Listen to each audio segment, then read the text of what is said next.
Fantasy MLB DFS podcast with hosts John Impemba and James Grande. What is going on, everybody? John Impemba here with Colby, Conway. Welcome to the Better Baseball MLB DFS Playbook podcast, giving you our first look at the Tuesday 12-game main slate.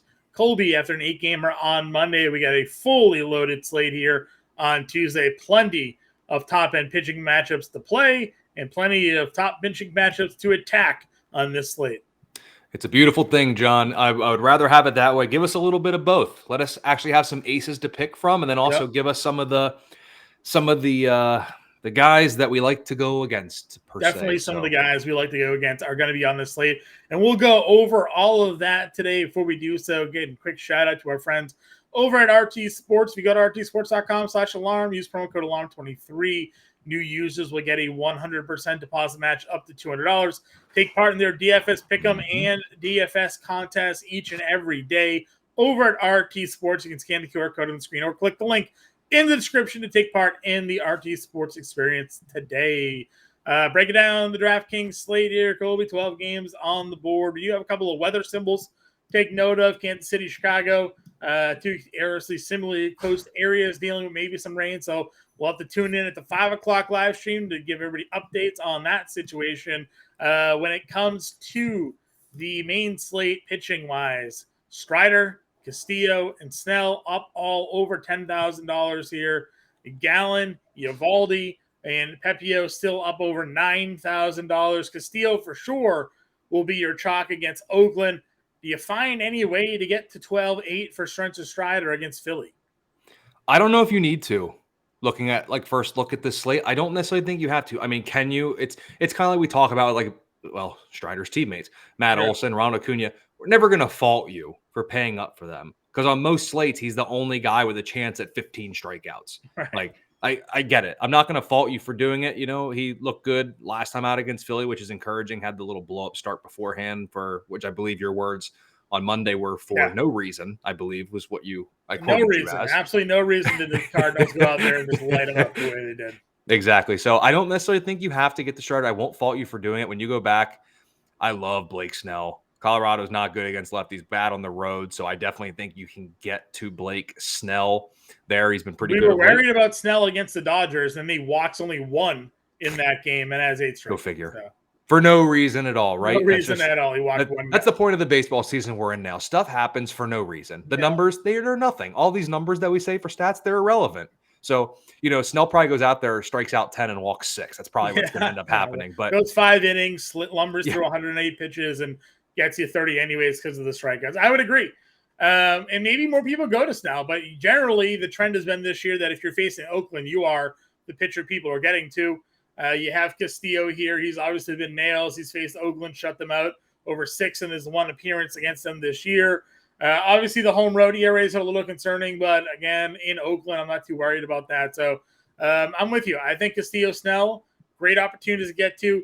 Gallen against San Francisco, I could find myself working to as well. I know bad start for Gallen last time out against the Mets here. A couple of starts against San Francisco this year, mixed results, but nearly a strikeout per inning. But getting him under 10K at home against a Giants team that isn't all that good against right-handed pitching, I could see some reason to play. Yeah, and if you go down a little bit, the big thing on Pepio is can you get the strikeouts with him? And he's got a good chance against Detroit. They're one of the worst in the league right now in terms of strikeout rate against righties. So, the strikeouts, he's not a 10 strikeout guy. That's not going to be him. But if we're going to get 6 or 7 across 6 innings of work, you think it would have to be this matchup. And I like the 90 pitches. He's getting they let him get up there, obviously, 76, 76, 84, 84, 90. Maybe 90 is where they're capping him at. But good to see him continue to pitch deep into games here. Other guys down in the mid-tier range. Anybody stick out to you? We crapped all over Hunter Brown his last start, and he goes out against Oakland, shuts them out, 7 Ks. No hits them through 5, gets pulled, but a no-hitter at 78 pitches. I know a lot of people are giving Baker there a little bit of crap for that one. Thoughts on his matchup now against Baltimore? Well, I don't think this is exactly groundbreaking, but it's a little bit tougher than his last matchup, to say the least. True. And you look at Baltimore, I mean, they do have a 24-ish% strikeout rate over the last 2 weeks, but also a 203 ISO. and 327 WOBA. So they can pack a punch, especially with some of those left-handed bats. Hunter Brown, I think you can do it. That's a pretty fair price point for him. But I think otherwise, I almost want one or two of those top guys if I can do it. But other than that, maybe like a drop down to like a Logan Allen type against Kansas City. Sure. Or honestly, I hate that he's going against Luis Castillo, but Paul Blackburn has been fairly decent this year. For no reason at all. Paul Blackburn, over his last 10 That's starts, right. is a 3.4 ERA. Does have an unsightly 1.5 whip, but a strikeout per 9 there as well. Tough spot for him because of obviously the spot that the fact that he has to go up against Castillo. I think Clark Schmidt is in a little bit of an interesting spot. Home road splits favoring him here at home, 3.94 ERA. But the one thing that does damage against Clark Schmidt is lefties, and Toronto doesn't really have a lot of lefties in their lineup. You'll face Varsho, Kiermaier, Belt. Is he on the IL or off the IL? I don't know what Belt's status is right now. I know he was banged up for a little bit on IL. So, if there's only one or two lefties that Toronto's going to throw out there, while I know Vladdy and Springer and Bichette and all that crew is a little worrisome. Again, Schmidt has been really good against right-handed hitting this year. Yep, to say the least. So I think there's definitely some options there at pitcher that we can go with. And then if you go back to the list of pitchers, go back down to let's check the lower end options. Yeah. If there's anybody here, let's see. So we get down in this range. I mean, Javier Assad hasn't been necessarily all that in a bag of chips of late, but I mean, it is a matchup against Pittsburgh. You would think this could be a good spot for him to get back to that 20+ point range, just like he did, back at the end of August there against them. Yeah, back-to-back tough starts for him. Went into Coors, obviously got hit around. Faced Arizona, got hit around, but it was really good there for a little bit of a stretch. So at 5,900, I could find myself getting to that. But after that, again, there's nothing here. We got a couple of openers. You're not going to play Fiedo against the Dodgers here. Tanner Houck, they did let Tanner Houck pitch deep against New York, 105 pitches. He responded, but we know the Yankees can't hit righties. So, how much of that is transferable against a Rangers team? Probably not all too much here. So maybe the cheapest I'd be willing to go is Clark Schmidt on this slate. And just for reference, again, on the season against right-handed hitters, holding them down to a 280 WOBA with a 230 batting average and a 26% strikeout rate. Lefties, on the other hand, just an 18% strikeout rate, a 378 WOBA, and a 505 slugging percentage. So if Toronto's going to go out there with 7 righties, then Clark Schmidt might be a little bit of a sneaky play there at $7,300. I couldn't agree more. Let's move on over to the infield here again on the podcast. We kind of give our broad spectrum of the infield positions, giving you a top price and value plays here. If you're looking at the infield, give me some of your top overall plays here that you're looking to target. Yeah, so I think we'll keep the ball rolling. Jose Abreu at first base seems to be in a very reliable spot, so obviously I'm going to look to him. Shortstop, stop me if you've heard this before. Corey Seager. I like to continue rolling with him. Yep. I'm going to be fading Trey Turner as good as he's been. I don't really want him against Spencer Strider. And then also at shortstop, I think it's going to be the toughest decision of the night. Bobby Witt Jr. against a lefty has been money in the bank of late. Yeah. I think I love Corey Seager as much as I do. I think I might actually prefer Bobby Witt Jr. at shortstop. Bobby Witt up over 6Ks and 6K now for a few slates. The speed's been there, the power's been there. Then, as you mentioned, on the year against left-handed pitching, kind of been his major split side. 298 batting average against lefties with a 229 ISO on the season. So I could definitely find myself looking to get there. CJ Abrams, for me, again, I want to play as much against Urena as I can. And while I know Washington isn't as appealing of a lineup as they once were, I do think Abrams is in a good spot here to bounce back, and only the 211 average. It does have 3 homers over the last 10. Joey Meneses here in the mid-tier at first base at $4,100. A guy that was actually hitting righties better than lefties this year, so it could be a good spot for him against Urena. Has a little bit of pop for your lineup there. You mentioned going with Dom Smith as well as a guy that $2,800 could be a value play for some power. 294 with a 901 OPS for him over the last 10 games. So give me a Nats stack across the infield here against the Urena. Yeah, and then also if you go over to third base too, assuming everything goes well or had gone well Monday with his return to the lineup, Josh Jung against lefties. Mm-hmm. 314 ISO, OPS up over 1,000 with a 648 slugging percentage this year. So assuming everything checks out with his hand, he's going to be, well, he's not, I guess he's technically not getting a lefty, but never mind. Still a lot of power. Tanner Houck gives up some Yeah. home runs. So I like that. I like the Brian Hayes against Assad there as well. Morel has some power, though more against righties and lefties. We've been going against Uvalde. Maybe Devers here, who's on a hot streak right now. 4 homers over the last 10, 382 average. Yep, I don't mind that at all. I'm trying to think if I'm trying to look here at the infield, some of the BVP numbers that I'm seeing quickly, if anything jumps out. I could run Gleiber against Kikuchi here at 44. Mm-hmm. Yep. That's pretty good. Yep. I'm trying to see here. Looking around, does anything really stand out? So Colorado, Brennan Rodgers actually hit Snell kind of well, but he's not one I willingly want to attack. We're not in course, so kind of tough to trust. J1 Base, $3,300. I don't mind him if he leads off for Pitt against Assad. It's probably it, though. I mean, we mentioned a value first baseman. There's obviously some top-up spends if you wanted to get there. Freeman against Fiedo, obviously somewhere that you could take a look at.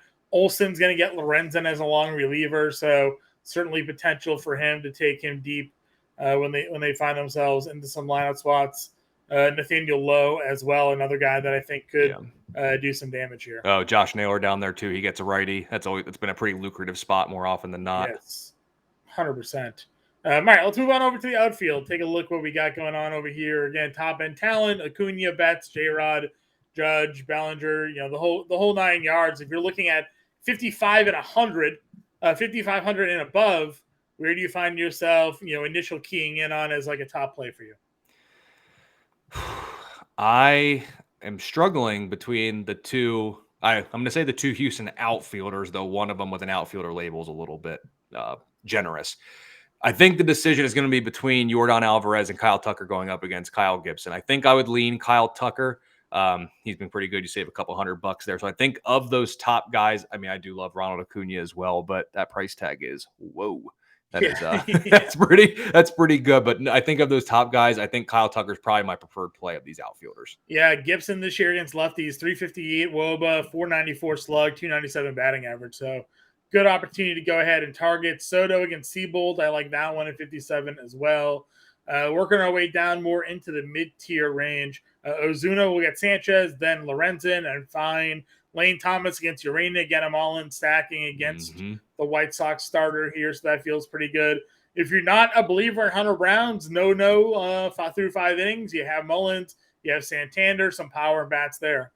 Yep, absolutely. And then if you go down a little bit more for some value, Texas, they're not getting left-hander. In fact, so if you go with them getting a righty, Evan Carter's still pretty cheap, and he's been pretty productive, and he stayed relatively cheap for us here on DraftKings. So I think you can go him, and then I'll go back to the well again.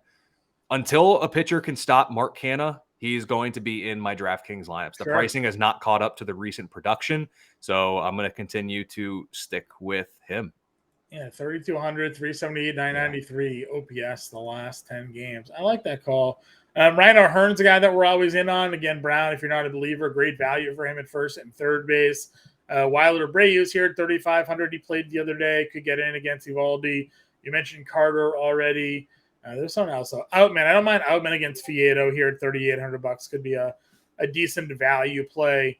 Let's see. Anybody else? Probably Profar. He's fine against righties. I would take him on that side of the split. Sure. He stayed too cheap too. Yeah, and if you're not playing Clark Schmidt, I mean, Varsho, he's not playing well, but he is a lefty bat. That's the only thing giving Schmidt trouble here. Kiermaier could fit into that spot as well. So breakdown of the outfield, infield, and pitching positions. Let's close out the show here. Colby, what a lineup. We wanted Snell and with Snell. Let's do Clark. I'm not putting any faith in those. I'm not going to keep Clark out of my lineup to play a Toronto left-handed bat that I don't really believe in, to be honest. Yeah, listen, under 300 WOBA against righties. And at this point, we're at a sample size where it's long and big enough to believe. He faced Toronto this year? He had to have, right? Yeah, shut them out. 3 unearned runs with 8 Ks in that game. 2 home runs, no earned runs. I love that. 2 home runs, no earned runs. Someone threw the ball away. 26 fantasy points in that loss. So Take that. Willing to give him a look here. All righty.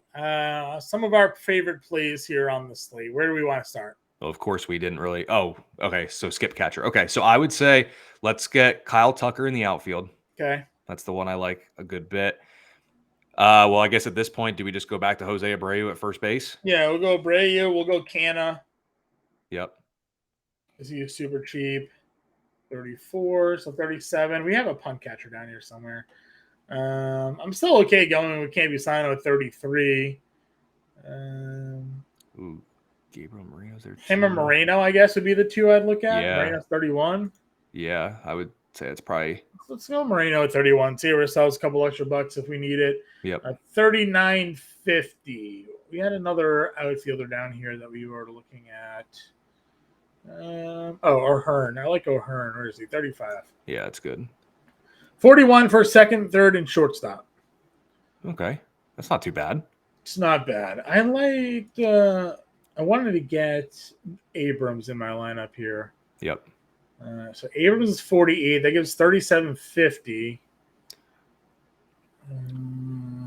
Let's see. I won. How much is Andres Jimenez? 37. I don't think that's horrible. $3,800 for a third baseman. Let's see. And we can move off Jimenez. He's just Yeah, I mean, I'm just seeing what else is down here. Would Vargas play? Oh, I know it's more money, so it may not Vargas work is at playing second base. pretty well. What's Glaber? Because we had get talked there. to him I against think we get Kikuchi. there. Right there. Boom. Get Glaber and then move Vargas in the lineup. Get another Washington guy. He's actually hitting the ball pretty well right now. 345, 871. Gives us $400 left over to play with. So if you weren't in on, let's see, where's Kybert? Can we get Kybert here anywhere? Ruiz? Oh, so close. Logan Porter, Logan Porter out here hitting the ball a little well. They Furman's on IL, so maybe they got Porter in the lineup, but Moreno. And especially like at shortstop, instead of like Abrams, if you end up like going to like Bobby Witt, you could put Porter in there and get a mini Kansas City stack if you were going to go that route. Yeah, 100%. So there's just an example lineup, everybody. Blake Snell, Clark Schmidt, Gabriel Moreno, Jose Abreu, Gleyber Torres, Vargas, Abrams, Tucker, Canna, and O'Hearn. Be on the lookout for the full playbook write-up. Justin Vreeland will be on that for Tuesday. We'll be back live 5 o'clock Eastern for the live stream here. If you have any questions, get us in Discord. Find us on Twitter, and Colby and I will catch you guys later.